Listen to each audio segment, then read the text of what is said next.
Assalamualaikum warahmatullahi wabarakatuh. Selamat pagi anak-anakku yang soleh dan solehah. Selamat berjumpa kembali dengan Ustadz. Bagaimana kabar kalian pada hari ini? Alhamdulillah. Semoga anak-anak beserta keluarga senantiasa dilindungi oleh Allah Subhanahu wa taala dalam keadaan sehat walafiat.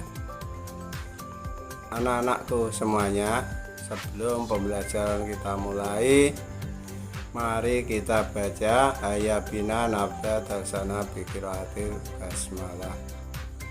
Bismillahirrahmanirrahim. Anak-anakku semuanya, pada pagi hari ini Ustadz ingin melanjutkan materi pembelajaran PLH minggu yang lalu tentang tsunami. Untuk lebih jelasnya dan menambah wawasan kita tentang bencana tsunami, mari kita lihat dan kita perhatikan video animasi berikut ini.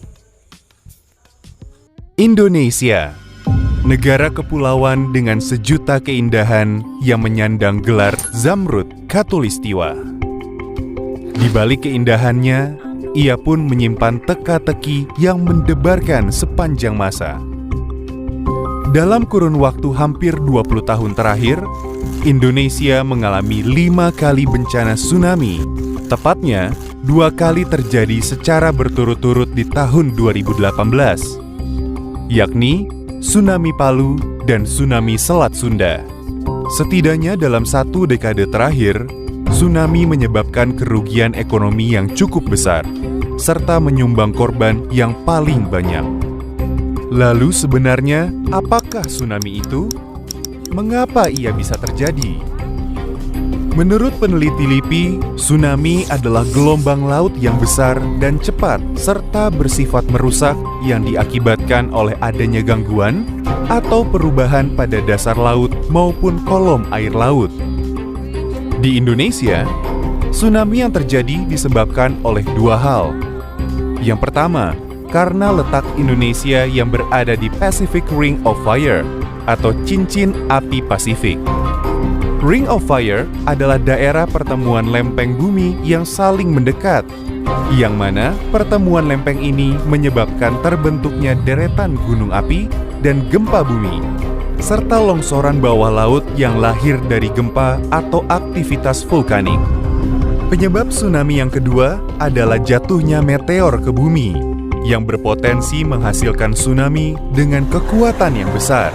Namun penyebab kedua ini kemungkinannya masih sangat kecil terjadi.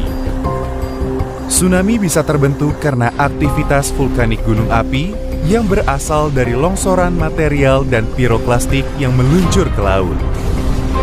Piroklastik adalah material dari dalam hasil letusan yang mengalir menuruni gunung api dengan cepat.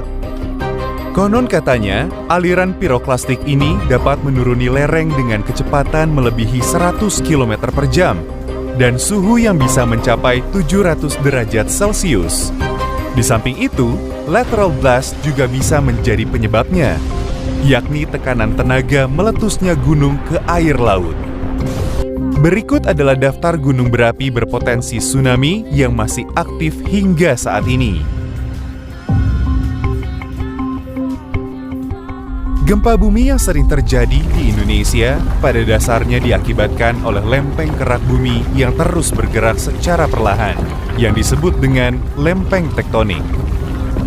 Mengapa lempeng bumi terus bergerak? Lempeng terus bergerak karena adanya arus konveksi dari panas inti bumi, yang mana panas tersebut dapat menembus hingga lempeng-lempeng di muka bumi. Ada 3 jenis pergerakan lempeng, yakni saling menjauh, saling mendekat, dan berpapasan. Indonesia terletak di zona di mana pergerakan lempengnya saling mendekat, atau disebut dengan zona subduksi. Terdapat 3 lempeng besar yang saling mendekat, yaitu lempeng Indo-Australia, lempeng Eurasia, dan lempeng Pasifik.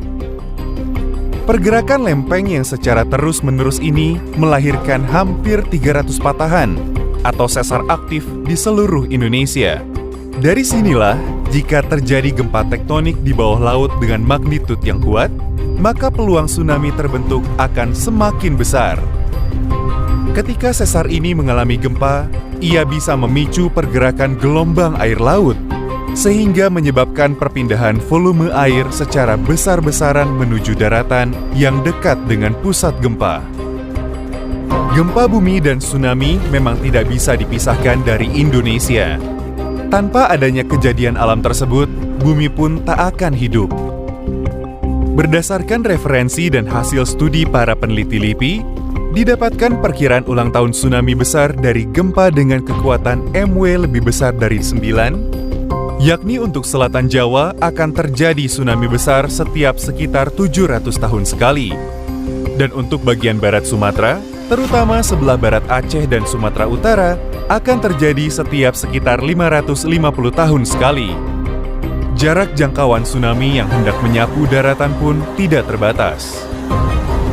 Penyebab tsunami selanjutnya adalah adanya longsor bawah laut.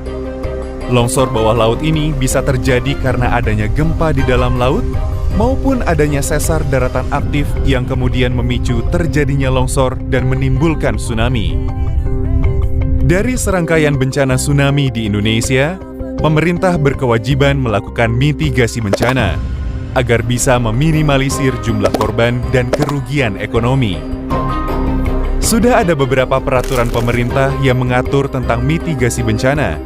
Salah satunya adalah peraturan tentang batas sempadan pantai. Meskipun sedang dalam tahap penghitungan, peneliti LIPI menganjurkan agar pemerintah daerah bisa memberikan batas sempadan pantai minimal 300 meter untuk tak dijadikan kawasan pemukiman. Tak hanya itu, penanaman hutan mangrove yang sehat juga termasuk cara yang murah dan efektif dalam meredam gelombang tsunami. Warga setempat pun juga harus memiliki respon cepat saat terjadi gempa besar. Umumnya, tsunami akan tiba setelah dipicu gempa besar berdurasi cukup lama, yakni 30 detik sampai 1 menit. Ketika itu terjadi, berlarilah sekencang mungkin menuju daratan yang lebih tinggi. Oleh karena itulah, diperlukan kolaborasi yang baik antara pemerintah, masyarakat, dan lembaga-lembaga terkait dalam mengupayakan mitigasi bencana yang efektif. Tsunami. Kata tsunami berasal dari bahasa Jepang su yang berarti pelabuhan dan name yang berarti gelombang, sehingga secara umum diartikan sebagai gelombang atau ombak yang besar di pelabuhan. Tsunami dapat diartikan sebagai gelombang laut yang disebabkan oleh gempa bumi dengan pusat di bawah laut, diikuti dengan dislokasi atau perpindahan massa tanah atau batuan yang sangat besar di bawah air. Letusan gunung api bawah laut atau gunung api pulau, longsor di bawah laut, dan atau hantaman meteor di laut.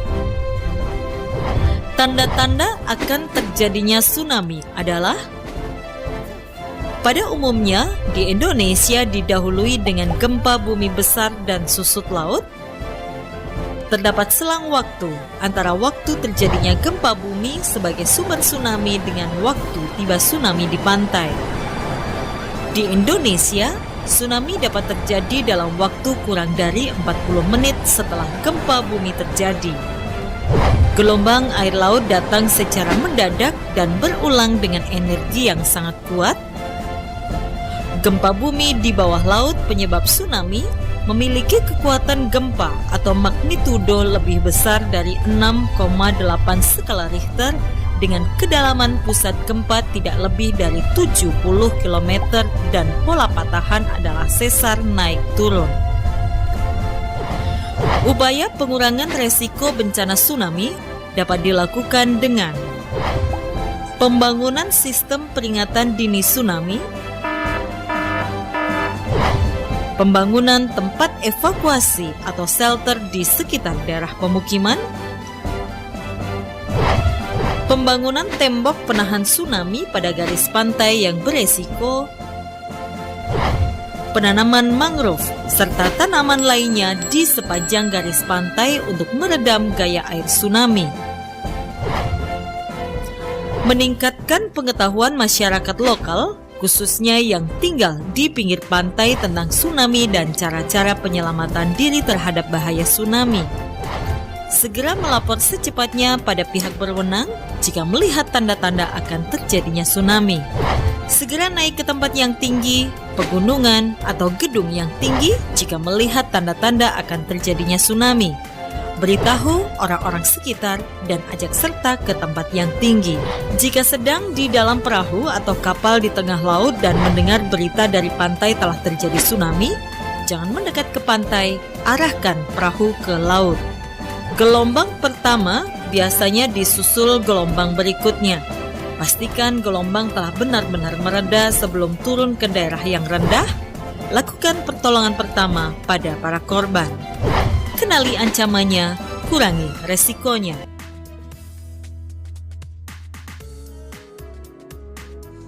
Demikian tadi anak-anakku video animasi tentang bencana tsunami. Semoga bermanfaat bagi kita semuanya. Sebelum pembelajaran saya akhiri, saya ingin memberi tugas kepada kalian. Coba kalian ceritakan kembali tentang peristiwa terjadinya tsunami dalam buku tulis. Anak-anakku sekalian, saya akhiri pertemuan pada hari ini. Wabillahi taufiq wal hidayah. Wassalamualaikum warahmatullahi wabarakatuh.